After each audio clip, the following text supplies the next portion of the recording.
In today's episode of The Pit Stop, we're going to give you 5 ways to help prevent online fraud. That's my fraud voice. You're now entering the Pit Stop Podcast with OEM Interactive, helping you sell more parts and accessories online in 10 minutes or less. I hate online frogs. I hate them. Nobody likes online frogs or online fraud. They are both in the same bucket of just bad nastiness. Bad bucket. You know, but big topic, if I can speak today, right? Big topic with online fraud. We've been getting a lot of questions with fraud lately, and not frogs. Kyle, can you put like a frog maybe like on my shoulder? Like every time you say frog, like it's just like ribbit.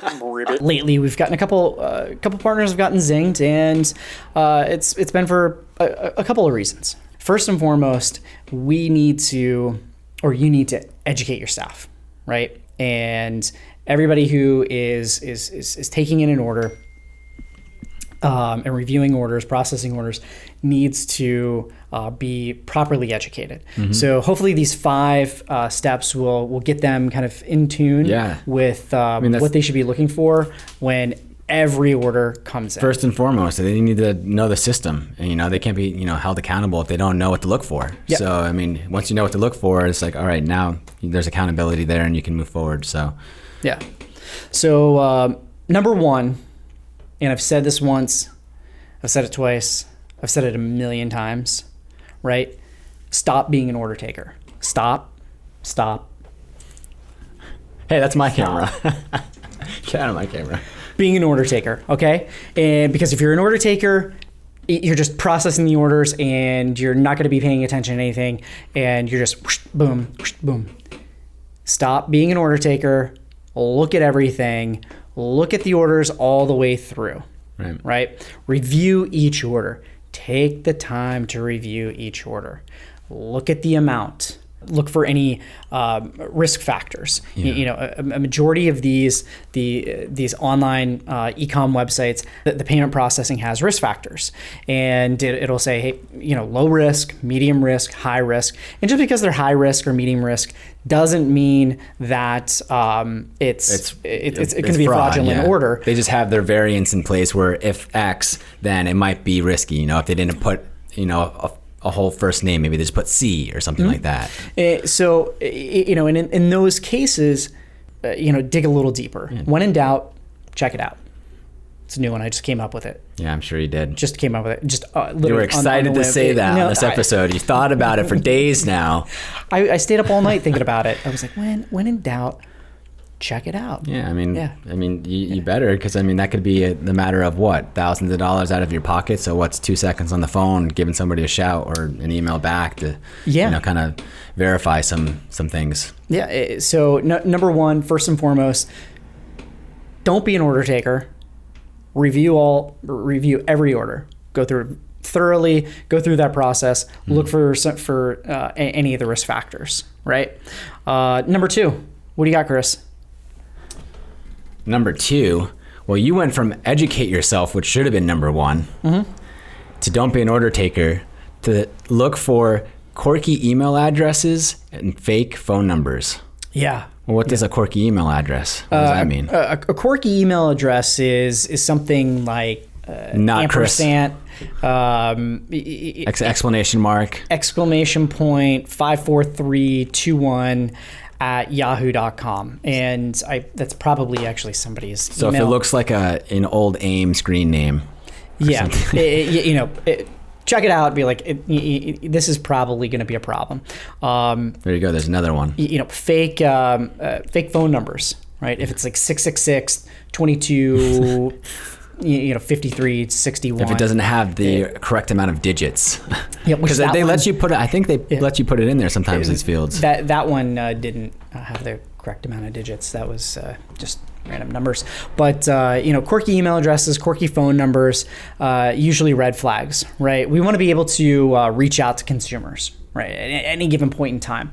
It's good for customer service. Hey, you want to give somebody a buzz and get on the horn and say, hey, order's been processed. it's coming your way. Thank you for your business. Thank you for your business. Or if you just want to confirm if the amount has been, if it's a big amount, you want to give them a buzz and just make sure that it's a real order. It's a real person. It makes sense. What do stores do? What does Best Buy do? They put things behind locked cabinets or whatever if it's a certain price. You know, you want to make sure that people are, once it gets to that amount of money, I mean, there's a lot to lose. So you have to take the necessary steps of, you know, precaution. Yeah. What are we on? Number 3 here? It says we're on number 4. No, I think it's number 3. We're on number 3 here. Shipping and billing addresses. Oh. So if they're radically different, you want to dig into it a little bit, and it may be just a gift for somebody, but it's second or third home. Yeah, second or third home. Hey, you know, we all have one, right? Or 2 or 3. Yeah, you're right. I'm lucky if I have a closet in my house. But as I digress, right? If they're radically different, we want to make sure that it really is going to the right person, and that's one of those opportunities to get on the phone, call somebody, and say, hey, look, like we've been having some discrepancies. Just want to make sure that it's okay and it's going to the right person. It's to ensure your safety and the product safety, and people appreciate that. So number 4. The shipping address is a P.O. box. Shipping address is a P.O. box. Big red flag with that. Want to make sure that it's going to a real address, so somebody's there that they can claim it. In cases like this with a P.O. box, it's tough to really nail somebody down. So if you see something like that, get on the horn, reach out, see what's going on there. And finally, last but not least, require a signature upon delivery. Require a signature. Why do we want to do that? Well, I mean, if you're doing something wrong and you have a signature, I mean, it just kind of makes you think twice, right? Because there's a face to it. Yeah, and it prevents. You're absolutely right. And it also prevents, a customer from coming back. And to you later on and saying, hey, like I didn't get the order. That's true. And hey, you signed for it. What do you mean? Now you're claiming you didn't get it. Yeah, it takes you from he said, she said to, well, there's proof. Yeah. So there's quick 5 ways, and these are just 5 of the many ways that that can help you prevent online fraud. Yeah, just a little quick checklist, that can save you tons of money. Yeah, frogs. So that's another pit stop here. Make sure you follow us on Facebook, Instagram, Twitter, and YouTube. SoundCloud, InstaSound. InstaSound. That's a new one. Just developed it. Facebook. Yep. All of those. Just developed it. We've got a team of developers already working on it, getting ready to push that out.